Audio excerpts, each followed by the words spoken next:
You're listening to the Scaling Culture podcast, where we sit down with thought leaders who share their experiences building incredible workplace cultures.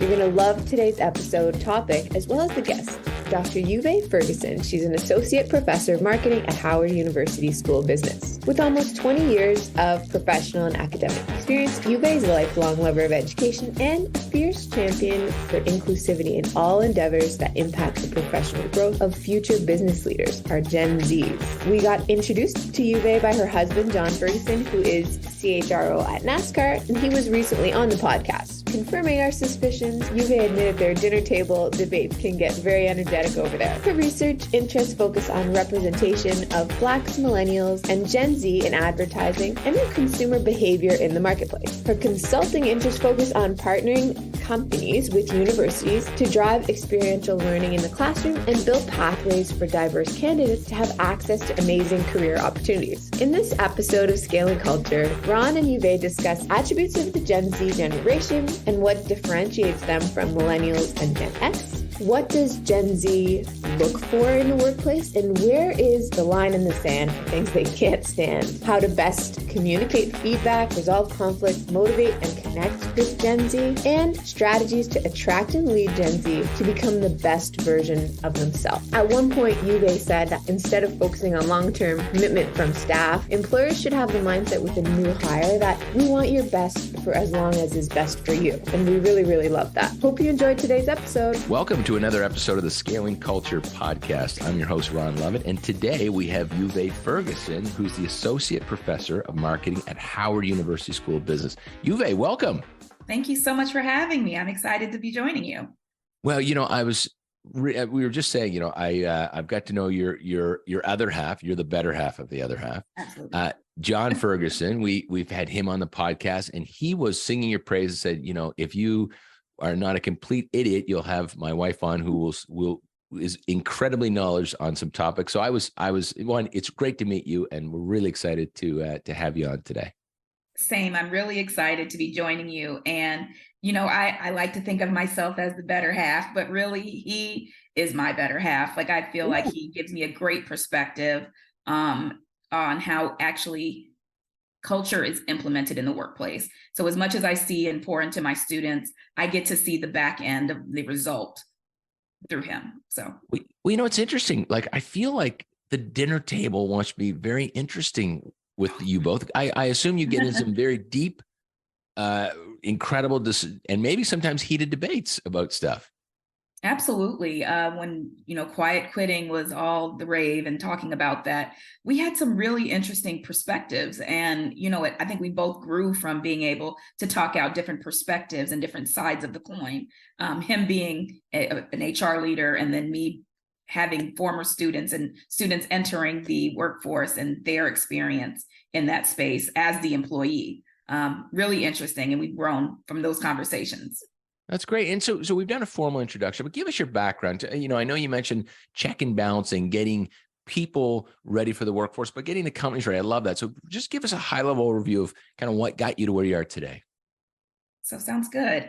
I have a bachelor's degree in marketing from Howard University. And then I went off to American University for my master's in strategic communication, worked in advertising for a few years, and realized that I really have a desire to help people and to be giving back and pouring into others. So I decided to get a PhD in advertising from the University of Texas at Austin, and went back to my alma mater, Howard University, to start a teaching career in academia.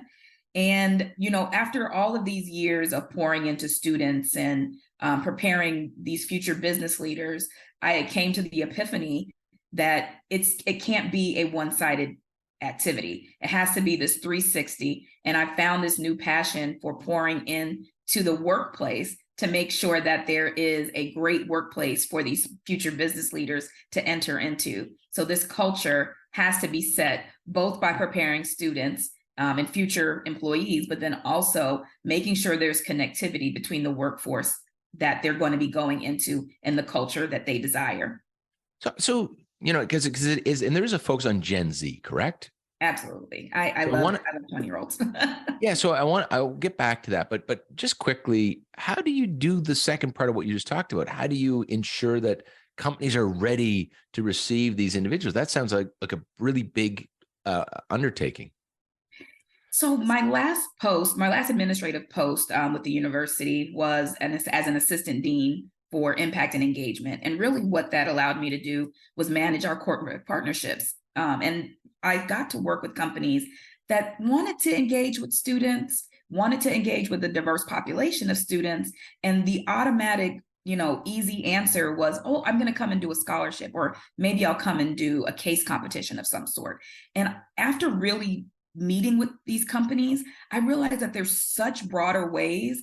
And if you look at the span of some of the projects that I've gotten a chance to do, I'm convinced that companies wanting to pour into students does not have to be that simplistic, and actually can be meaningful on both parts and change the culture of a company for the better and change the experience of students for the better by implementing experiential learning opportunities.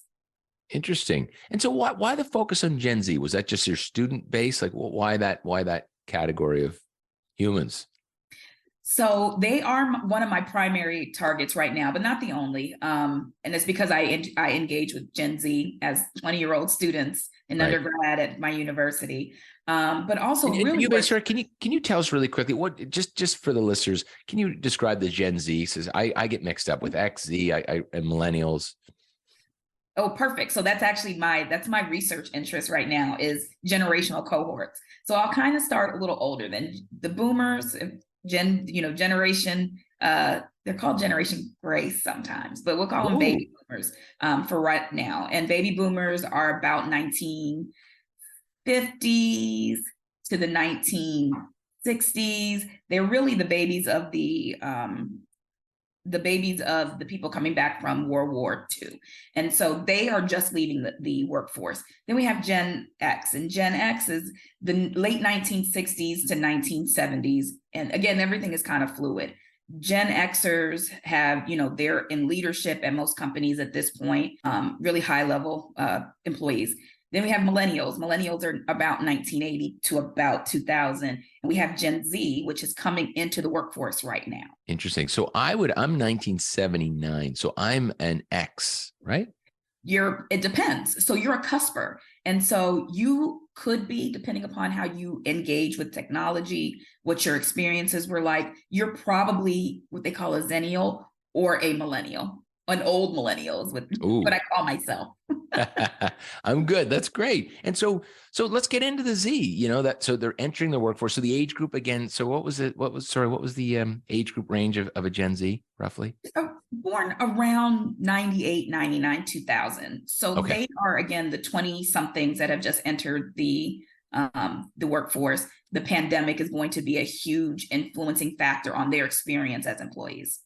So interesting. I got it now. And you hear lots, and I'll tell you, lots of complaints about that demographic, right? Like you just hear it. It's like these people now. And I find my experience so far with that group. One thing that seems to be key is they want a seat at the table, right? Yes. That seems obvious. And I don't know. And look, everyone's different. It's hard to blanket something even with a complete generation. But I've heard lots of stories and maybe noticed a little bit of I want a voice at the table, and maybe not looking because the way it passed was you worked hard to get a voice at the table. That's changed. Is that right? And what are you seeing? And what are your thoughts? Millennials broke the mold with that. So millennials were, again, their experience coming into the workforce was heavily tainted by 9/11. And so, they saw the world change and, how access to spaces changed. But then also thinking about how they grew up. And I'm going to start with millennials and then run to Gen Zs to tell you kind of the change there. But millennials, when they were growing up, previous generations, when they played T-ball, you didn't win, you got to come back next year. Millennials were coddled, and if you played T-ball, you didn't win, you still got an award banquet and you got a certificate. And they are like, millennials are used to having, an A+ for effort for showing up. Right. but still have some resiliency. The next generation, Gen Z, less resilient than millennials. They have always been able to voice their opinion. Things have been scheduled and regimented for them, and there's no boundaries for them. And that changes a lot about how they experience wanting to have a seat at the table. They want to less for effort. So don't want rigid. What are they looking for? It sounds like they're not looking for a rigid environment of put me in the box and I'll check and I press 1, 2, 3, 4, and then I do it again and again. That's done for Gen Z, or am I wrong? It's to a degree. So they actually like to be very clear about what their task is. They don't necessarily like ambiguity, but they want to be able to impact anything that they have purview over. So if they see that the company is headed in a direction, they want a voice. They do not believe in being held down. Their voices must be heard. They are valuable. They believe in themselves. I also love Gen Z because they are unapologetic in their commitment to their value set. They do not care how much money you promise them. They want a place where they can feel a part of the culture, that they have a voice, and that the activities of the company are in alignment with their values.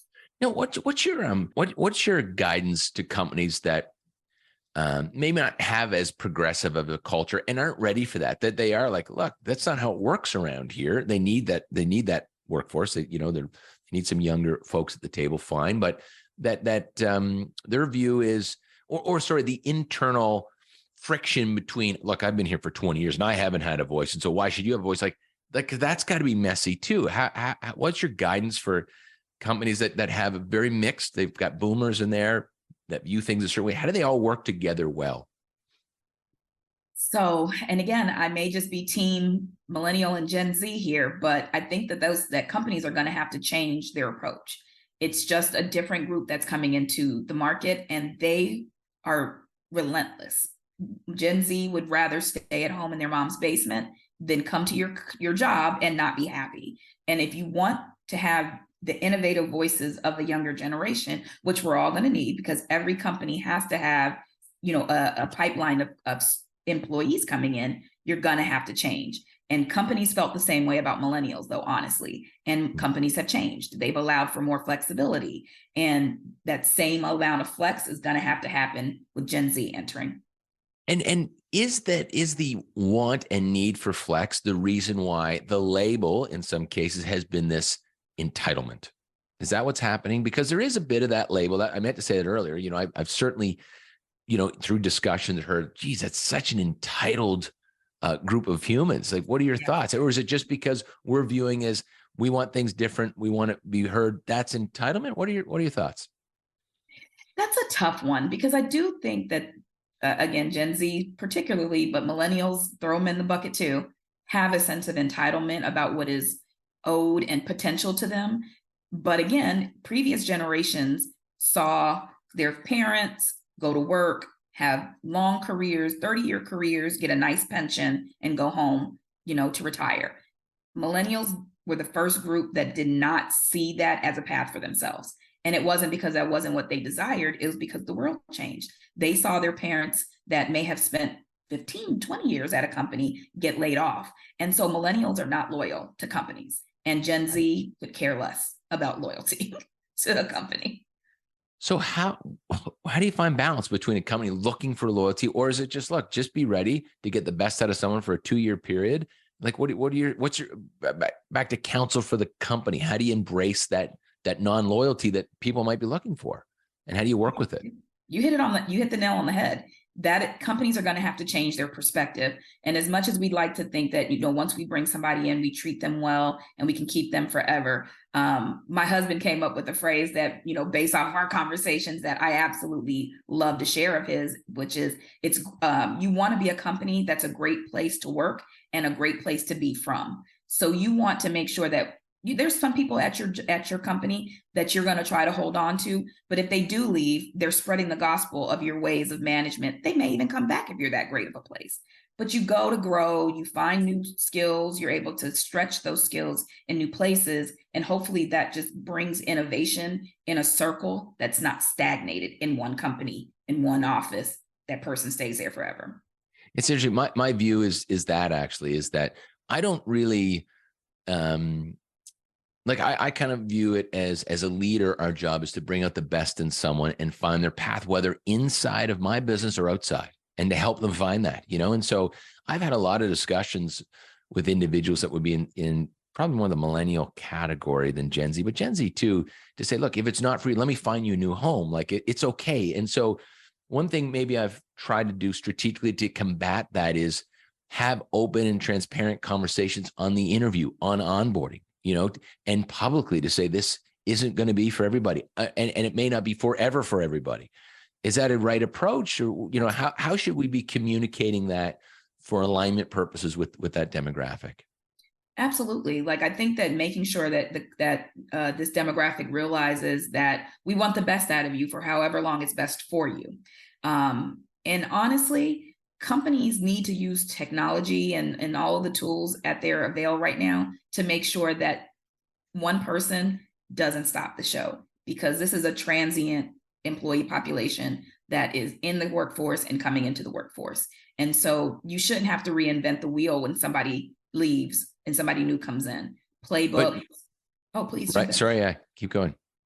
Just thinking about playbooks and having things like manuals for tasks that are repetitive.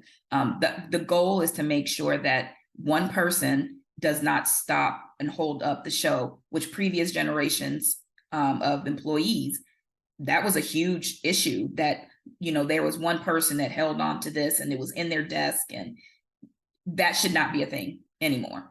So it's interesting. I love that. So I'm thinking out loud on the strategy to combat that. And what I think is, because what you're saying is, look, don't allow a millennial to hold the keys to something, because they're probably not going to be there for 2 years and you're going to be stuck holding the bag, right? And so is one strategy to say, okay, let's ensure we have very simple systems and process for continuity, but have them build it. Like, don't just get in your job, build the system, build the process. And so our strategy internally on that, we have this thing called task mapping. And I'd love to talk to you about it and give me your thoughts, poke at it and tell me if you think it's good, bad, ugly, whatever. So task mapping is our internal, I'll call it like, it would be our version of like a standard operating procedure, which I can't stand these big manuals. But task mapping really says, here's the key tasks, the ongoing tasks in the company. Here's who's responsible for those tasks.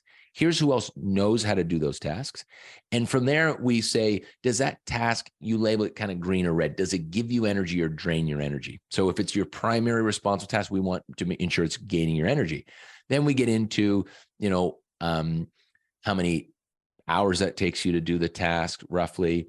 What is the outcome of the task? And what is the system behind the task? So there would be like, you could click a link that might just be to a manual or a checklist. So we've done that for continuity to ensure that we are getting alignment from task and that continuity. Does that make sense?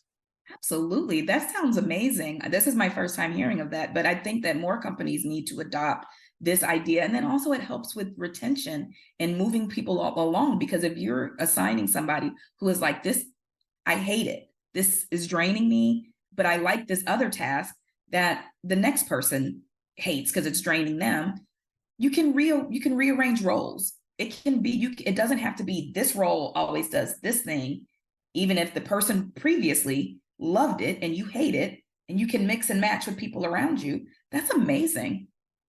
Well, thanks. And yeah, we're constantly doing that, because I feel like that generation subscribes to success path versus career path. Am I right? It is. And so that's our version of like, what is successful to you? You can move around and make sure that things align with your task, being very kind of thinking outside the box on it. My question is, how important are titles to that generation? John, I had him on our advisory council this week, and we had the discussion about titles. What about titles for that generation? Is it important to them? Very. It's almost like getting an A+.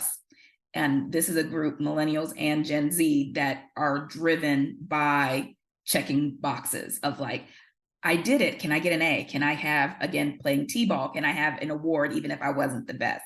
They are judging themselves based off of the grade level that they're achieving. And so I have seen a company explore having a lot more levels. So you might be an associate business manager, an assistant business manager, a business manager, just to break up this manager level, if you will, to give the psychological impact needed to incentivize the younger generation of employees. But isn't there, excuse me, isn't there a conflict, with multiple layers, multiple titles? And then I'm just thinking of the entry level having a voice at the table. Doesn't it say, well, you don't get a voice until you get up? Like, don't those two things maybe compete or not? No, because honestly, again, depending upon the culture set at the company, those titles shouldn't dictate your voice or the volume of your voice. Right. Again, the students that are coming in as interns want to be able to talk to the CEO, and they want a voice and a space for that. Some companies have implemented things like town halls, where everybody gets a chance to chat or have a voice. And so there's ways, again, it might, even if it's a psychological trick, if you will, to make people feel heard. And those titles is really just, again, psychological wins or checkpoints that incentivize employees to stay in this generation. So how does a company start to think broadly about recruiting that generation? Again, this is a group that is more concerned about the value alignment of a company that they're going to go to than anything else. The company does not, or the students don't necessarily run into interviewing spaces and look for the company with the highest salary, although salary can be impactful. If I had to judge, 9 times out of 10, Gen Z will go to a company that pays slightly less and has value alignment. And so companies need to start thinking about ways that they can touch future employees. That doesn't just mean as a consumer.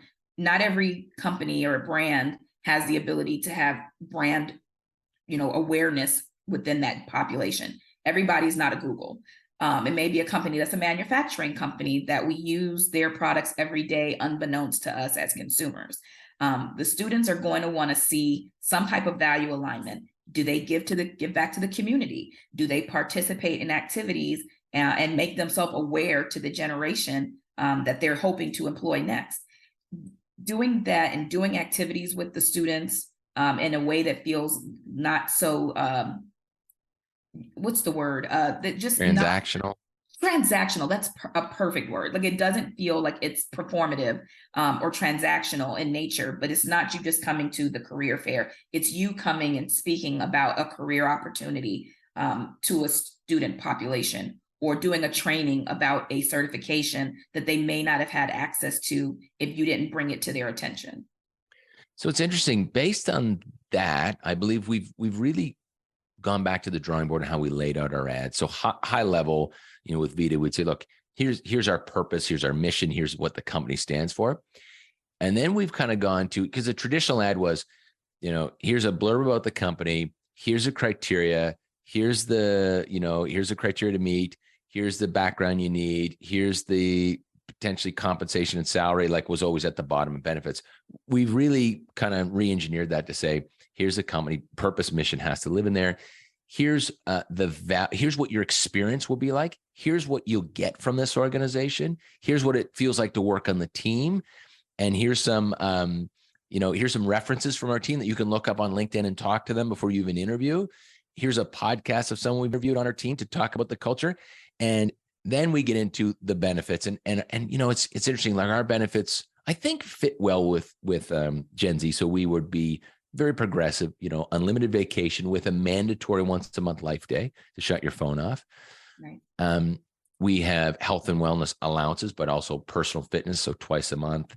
We have a kind of personal life coach 4 times a year, home cleaning service, just very progressive things that are actually, I'll say, I think that you can't just have the foosball table. It's how you treat people too, but we're trying to provide kind of unique benefits that would speak, and just speak about the culture and speak to, we care about you as an individual. Like, what the message we're trying to send to millennials and really everybody is, we view as an employer that our commitment is to bring out the best in you. And for that, we want the best of you here at work. Is that a fair exchange? And are we getting the message? What do you think about that layout? That sounds amazing. My one caveat would be, this is a group that wants it, forget microwave, they want it instantaneously. And so if you're writing it down in pamphlets or in brochures about what careers with your company could offer, you may be missing the mark with this group who has a very short attention span. The video. Make it easy. Make it easy. Maybe if you have interns in the summer, have them do TikTok day in the lives of certain employees around your company. That's bite size. Those type of things are what this group is going to go look for. Who can I go and see a peek into their shoes of their experience? And what are the social platforms that they're on and not on? They love TikTok right now. TikTok is actually becoming one of the world's top search engines. And particularly amongst this group is over-indexing on forgetting about going to Google. They're going to TikTok to find shortened answers. Same thing with YouTube. They're not as millennials were YouTubers, going to YouTube to watch videos. This group is going to TikTok because it's a maximum of 3 minutes, and they want the short version of it. Show me a recipe, make it quick. I don't want to watch you make it. Day of life, get ready with me. This is the food I'm eating. They just want to see a snippet. That's really interesting. And I think that's a blind spot for our organization, not just on how we go to market for employment, but even for our customers. I'm probably guilty of, is that a fad? You see these things going in and out, and we'd be guilty of that, of not kind of leaning into these. And it's like, I feel like we're always trying to keep up. We're still trying to figure out Instagram. And then it's like, and then there's this, and then Snapchat. No, that's kind of gone now. Like I feel a little bit like that, The good thing is that it's more about the parameters than it is the actual app or social media platform. TikTok may go away, but if you notice, Instagram is doing Reels now. It's still the same concept of wanting bite-sized information in a videography form or a video format. Same thing with YouTube. YouTube is actually moving to, I can't remember the name right now, but YouTube is moving to a shortened video format as well, because they're shorts. They call it shorts, I think, right? That's it, shorts. I watch those. And everybody's realizing, including millennials and Gen Xers, attention spans post-pandemic, if you will, gone. Our attention spans are gone.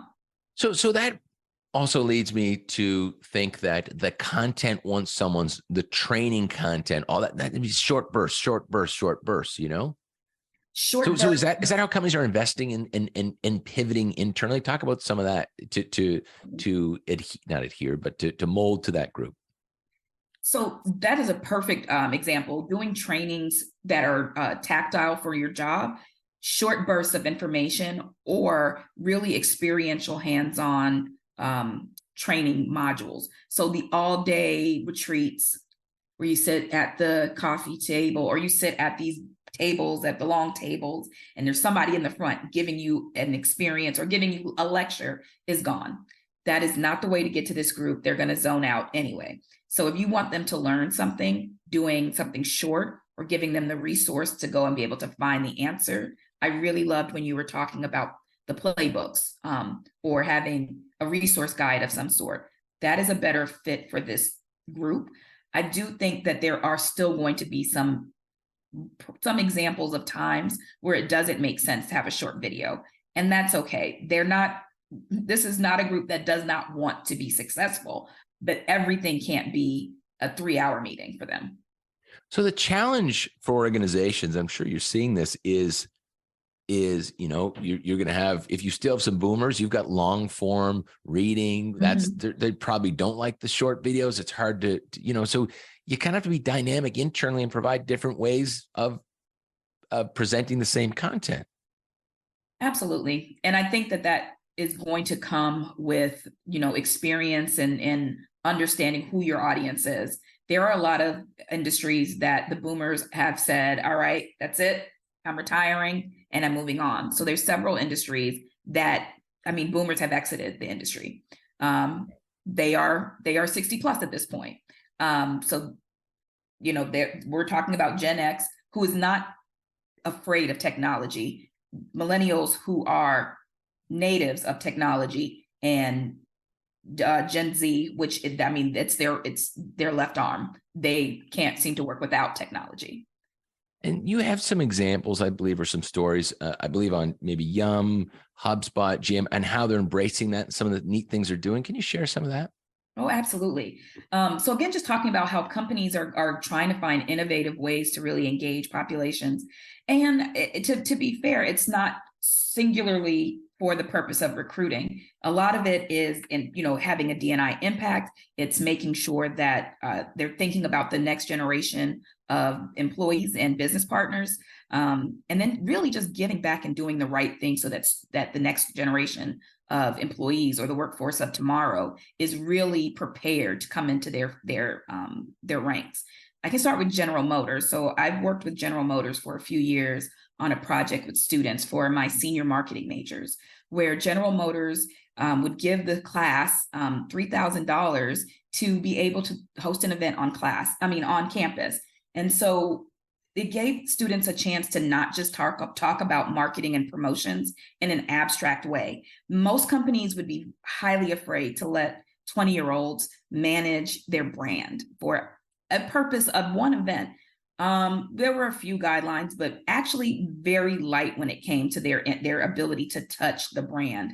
And so this was part of their foundation. This was charity work, I guess, if you boil it down. This was not an activity that was singularly tied to a D&I goal or singularly tied to recruiting. But the impact of that was both. Students got a chance to host events on campus, bring a car to campus, promote the newest, greatest, latest vehicle, come up with research and understand their audience members, which were their peers, and what would attract them to this particular model of a car.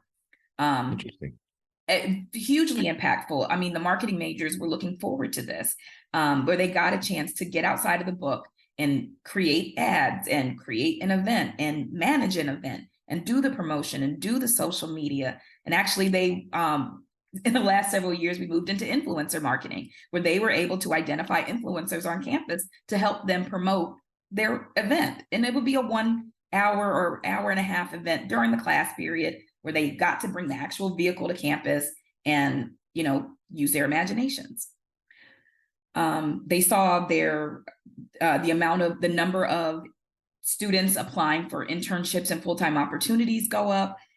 They saw higher interest in companies or students that were interested in that brand for their own vehicle purposes go up. And we measured all this. The students got to do research and measure this. So that is a great way to build awareness of a company's opportunities and just goodwill with the student in this population. Yuvay, I wonder if you, so let's say you provide those things, right? So all the things we're talking about, flexibility, a voice at the table, short bursts of content, you're speaking their language. Do you think that you can then build some loyalty? Maybe they say, look, I'm going to live here for a while, or not. Is it just like, look, this is just part of my journey. I know that's not a 2 + 2 = 4, but it feels like if you create this environment they really like, and I guess, so my question too is, I always say, and I'm curious if you could pick this apart for this generation, or if it still stands, that for anyone, and I go very broadly, to enjoy their work. So let's just say they're paid a fair wage. Let's take that off the table. They're happy with the wage. Then I always call it, you need this triangle. Individuals need to really enjoy their leadership. Mm-hmm. They need to enjoy the culture and the team and what they do. If they have all three, you're at home. You're probably going to stick around. Does that run for Gen Zs? I don't think it's a formula with them, unfortunately. I think that they are a lot more fluid when it comes to how they see their lives and how they are willing to uproot their situation to change how they're feeling or to change what they're experiencing. They have not hit, the part of their lives where they have kids and they, have mortgages. So that may change. But right now, this group is not set on a path that will lead them to stay anywhere. Now they may, they may be firmly rooted, but this is a group that is more likely to see the world as a smaller place, and that they can go any place and experience anything at any time. They're unafraid of motion and movement. And you saw that general increase from Gen X to millennials to this group. And again, even millennials, who everybody was afraid coming into the workforce, once they started having mortgages and kids, got a little bit more firmly planted places. But compared to previous generations, or millennials rather, compared to Gen Z and compared to Gen X, are still more likely to be mobile. And right now, Gen Z is likely to be in motion. I don't think you can, as a company, plan to keep Gen Z in place. You want them to stay, you want them to grow, you want them maybe to even come back, but they are likely to be open to moving. So it's interesting. I was just thinking, and as you were talking, I was reflecting back to those who fit in the category, maybe stuff that I've seen. And again, I don't think everybody fits in that category, right? I.e., some Gen Zs are going to be a certain way, some are, but you can still generalize. And I'm wondering if the piece out of those three that I mentioned that may not be important to that group that maybe I've seen is the team and culture. And the reason I say that, and I'm curious your thoughts, is maybe the sense of belonging is important to them, but not at work. That they belong to groups on Snapchat and groups over here. That's their sense of belonging. It's not really like I've had some employees that we've noticed just didn't engage, and we thought they're not interested. They're not interested in, because here we are kind of during the pandemic too. It was, how do we increase our sense of belonging to get people to build relationships? And we certainly saw not a very small portion for us, and we're not a large company, but a few individuals that you could just see, they just weren't interested. And I wonder if it's that piece of team and culture that, look, they want to be treated fairly, but they're not looking to make friends here. They've got their friend groups and is that right? Or what are your thoughts as I'm speaking? Belonging is very complex. There's this great work done out of Berkeley. They have a playbook for workplace belonging. Belonging looks different by generations. And so they do want to belong. Gen Z wants to belong at work. It just looks different. They are used to engaging with their peers digitally in a way that's not the same as millennials and Gen X. I like to think that Gen X and millennials like to come into the room and win. Like they almost have like reality TV performances in their head. And that is not the experience of Gen Z. This is one of the big differentiating factors between them. They can literally have class friends that they don't speak to physically in class. Now they follow each other online. They follow each other on social media. They're friends, virtually. But when they come together, it doesn't look to a millennial and a Gen Xer that they are friends, because they're not necessarily chitty-chatting. That's not how they operate. They are able to build deeper connections in their viewpoint in this digital virtual space, where belonging to us feels like I have a water cooler buddy, or I have somebody to run off to coffee with. And for them, it may be that I have something, like belonging to them means I have somebody to side chat with and, to complain with virtually using my thumbs. Yeah, we've seen that. And that, we've had that same experience, which has been bad, actually, like this clicky.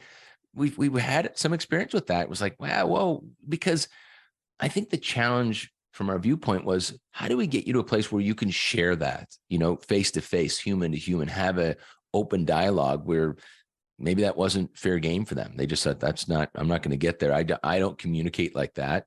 I post online broadly with my voice on what I'm upset about, but I don't really go to the source. Is that accurate? That is 100% it. And they're just a different group. So two things I'm curious about. How do you, what is the best practice for leading that generation, for those listening that are leading that? What are some things that we should be doing and maybe shouldn't be doing from a leadership standpoint? Embracing them for who they are. And I think that as much as, every previous generation would love to take something that's different about a group and tell them that that's not the right way to do it, realizing that it may be a matter of coming down or lowering the water level to where they are. And so if belonging to them is okay and is embraced digitally, there may be ways to, again, we want to pull them out and get to know people in real life, but that's not their comfort zone. So you may have the person who is great on paper, and then when you get them in a room, you're like, this is flat. They are comfortable in that flat space. And so I don't think you can make, a 20-year-old, 24-year-old completely change who they present as in person, but really embracing where they feel comfort. And obviously, if they look great on paper, there's something there. And it's just a matter of reaching them where they're comfortable and belonging where they're at. Exactly. And belonging for them can be more virtual spaces. It can be, more relaxed spaces where they don't have to feel the pressure to turn on, which Gen X and millennials feel. They don't feel that. They don't have to turn on and perform for them to feel a part of a group. Got it. And my next question, which again, I'm like, okay, meet them where they're at. So I'm thinking, and I'm going to, because my next question is about feedback. How do they want to receive feedback? And of course, as you're talking, I'm thinking, so if there's conflict, if I notice conflict, because I love tough conversations, and I've got systems and tools that I think are quite helpful to have how to communicate. But I was thinking, what am I going to text them? Be like, hey, I'm going to DM them and be like, we need to chat about yesterday. Like, what is the best way to deliver feedback? Is that a joke or is that serious? So again, they are just not good with ambiguity.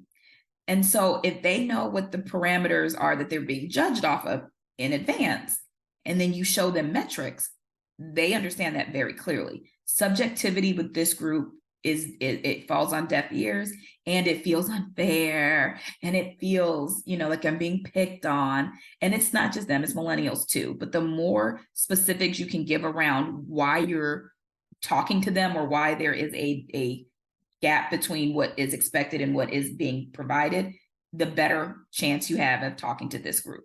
It can't be, I don't feel like you're a fit, does not work well with this group. They're going to know you didn't turn in the 12 things that you were supposed to turn in. So I think I've got it. And I'm thinking back to a situation. There was a conflict between two individuals. I could not, for the life of me, get them in the same room to have a deep discussion. It was not going to happen. Like, they'd just leave the company before they were going to come and have a discussion. Yeah. And they were in that generation. How do you deal with internal conflict with two people that are in that generation? It's like, I actually don't even know the answer. I can't even think. I'm going to tap out right now. Help me. Yeah, same.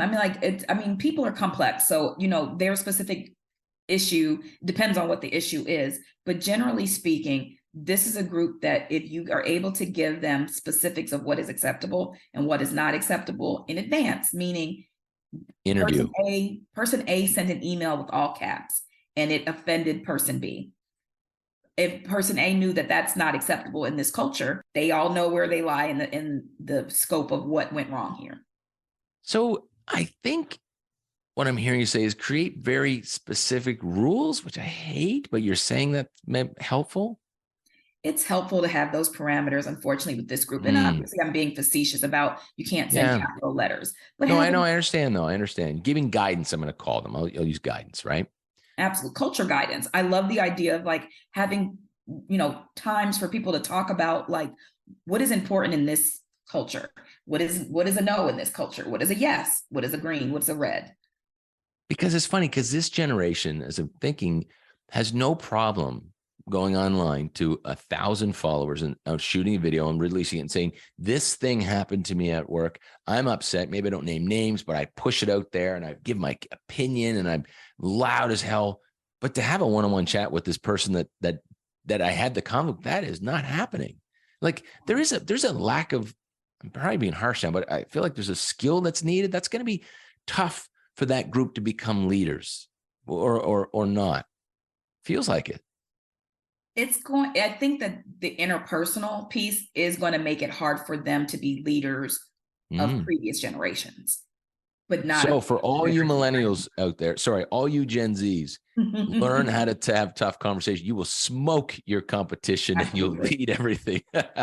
Oh, absolutely. Honestly, if I had advice for Gen Z about how to win in today's workforce, it would be go against the grain of your generation and come in and be able to be performative a bit. And I say that lightly, but it's kind of the truth of being able to come in and win a room. And by performative, I mean that. I mean being able to come in person, greet people, shake hands, win the room with your conversation, build up those interpersonal skills that a lot of Gen Z are lacking. You will be at the top.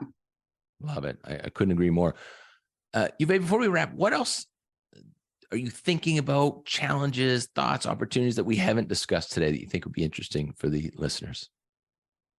I really would love for any of your listeners that are working in corporate spaces to make sure that they are investing in opportunities to engage with students and engage with the workforce of tomorrow. I promise you it will result in a tenfold increase in applications, goodwill, affect about your company. And as much as we'd like to think that, having diverse populations of candidates interested in our opportunities is a plus, it is not just a plus, it is a mandate. You cannot be an innovator if you do not have diverse populations of employees coming to your company, or at least experience, or at least wanting to experience being a part of your employee base.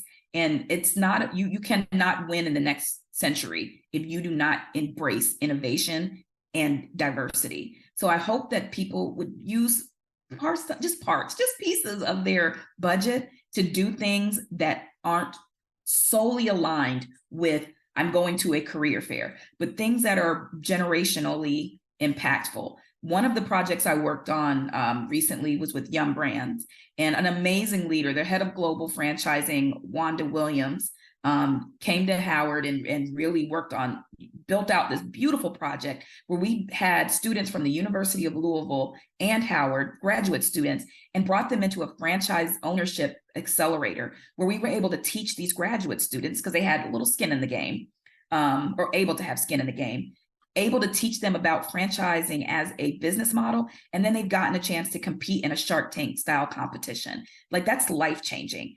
That is the type of impact you want to have. It's not The Apprentice where you win a business, but it's giving you the skills and giving you access to a business that they didn't have before. The students were interested in opportunities to not only own franchises afterward with Yum, but with other people in that industry. And then they were also interested in corporate opportunities with franchisors. And so that is important. I have two other things. I was just thinking before you go, if you don't mind, two other questions. Mm-hmm. And one's a clarifying question. Is Gen Z, are they competitive or not?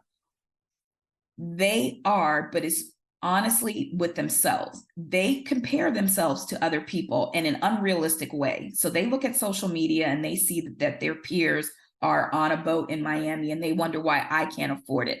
But they're more competing with themselves of like, I have to get to that, than they are hating on, if you will, the person that they see on their videos. They're very congratulatory of people who they admire and that they see doing well. But then they feel a sense of competition and beat themselves up over where they should be.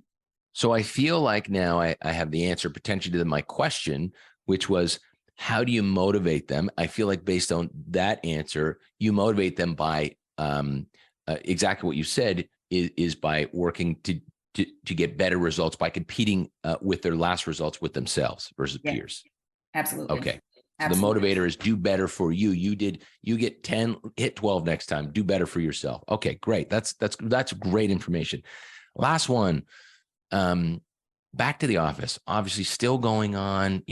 How do leaders, companies, corporations entice this group that at least culturally they want people back at the office? What are the strategies to get the Gen Zs back to the office? So surprisingly, I'm again, this is anecdotal. I'm seeing more millennials focused on not wanting to go back to work. Gen Z wants to be outside. They want to be in the workplace. And so I don't think and I think they like the flexibility of it, but also making sure that when they come, that there are opportunities to do something new, learn something new. When they come in, maybe there is a chance to do a certification or some type of skill building. I loved one of the things that you said, that you had like having things for your house as a benefit. I think you said cleaning services. Yep. Like maybe there's some opportunity to marry a really cool benefit that's typically for the home with the workplace. Home internet. We give a home internet allowance, stuff so things like that, things that connect to the home because they're going to be spending some time there. But again, you're saying, Z, and I think I see that too. Interesting enough, I think you're spot on. I think it's the millennials that are more wanting to be at home, and the Zs are kind of like, no, I kind of want to be around some people, right? Yeah. That thinking about what was a pivotal moment of their experience coming into the workforce, this pandemic changed their experience. They want to be outside. They want to be outside, and by outside, I mean they want to be outside the home. Got it. Yuvay, this was fantastic. I learned a ton. Thank you for your guidance and counsel. Lots of great strategies for people to implement. Thank you so much. And thanks for the work you do. And it's been incredible to have you on the show, and a pleasure getting to know you. Same. I'm so excited about this opportunity to be able to chat with you. I feel like I've learned a lot as well. So thank you so much for the insight that we've gotten in this conversation. For more information about Dr. Yuvay Ferguson, please follow her on LinkedIn. To learn more about our books or our Scaling Culture Masterclass on how to build and sustain a resilient, high-performing team, please go to scalingculture.org. And lastly, if you enjoyed this episode, please leave us a comment and share the podcast with one of your friends or colleagues. We'll be back soon with another incredible guest.